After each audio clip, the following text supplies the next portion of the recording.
রুমন গত শুক্রবার ভোর 6টায় তার বাড়ি থেকে তার প্রতিদিনের যে কাজ অটোরিকশা নিয়ে এসে বের হয়েছে। এরপর রুমন 9টার পরে তাদের পরিবারের ভাষ্য অনুসারে তার মোবাইল বন্ধ হয়েছে। এই সংবাদটা আমাদেরকে জানিয়েছে ওই দিন রাত্রে আমাদেরকে জানিয়েছে এবং একটা মিসিং জিডি করেছে। রুমন হারানো একটি জিডি করেছে।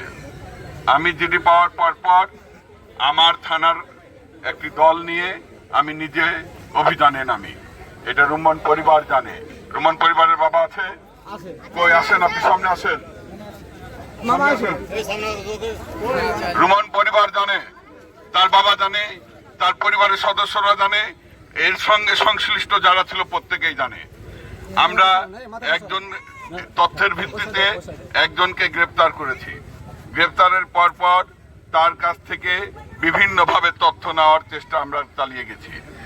খুবই শক্তভাবে সে তার ভূমিকা রেখেছে, যে কারণে একটু সময় লেগেছে। রাত্রের মধ্যে আমরা জানতে পেরেছি এই অটোটি তার কাছে ছিল, সে এটা একটা মিডিয়ার মাধ্যমে বিক্রি করেছে। আমরা সেই মিডিয়াকে নিয়েছি, যার কাছে বিক্রি করেছে তাকে নিয়েছি, অসীম সহ 3 জনকে অ্যারেস্ট করেছি।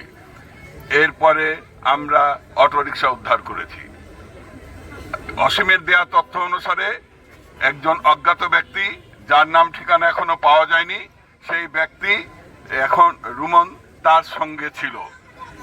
তার নাম ঠিকানা সংগ্রহের জন্য আমরা সর্বাত্মক চেষ্টা চালাচ্ছি।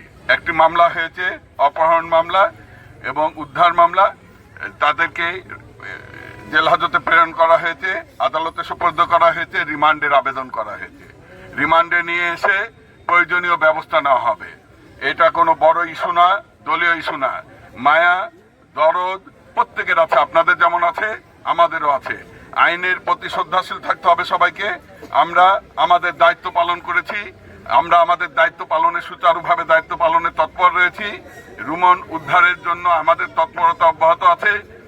শুধু আমরা না, শিবগঞ্জ থানা পুলিশ না, প্রয়োজনে জেলা পুলিশের অভিভাবক আমাদের পুলিশ সুপার মহোদয়ের নলেজে আছে, তিনি সব বিষয়ে জ্ঞাত আছেন। উনি সার্বিক সহযোগিতা করে যাচ্ছেন বিভিন্নভাবে। শুধু আমাদের লোকাল যে সোর্স তা না, এর পাশাপাশি আরো বিভিন্ন সোর্স এখানে কাজ করছে। র্যাব কাজ করছে, আমাদের ডিজিএফআই কাজ করছে। আমরা যত দ্রুত সম্ভব, দ্রুততম সময়ের মধ্যে রুমনকে উদ্ধারের জন্য তৎপর আছি।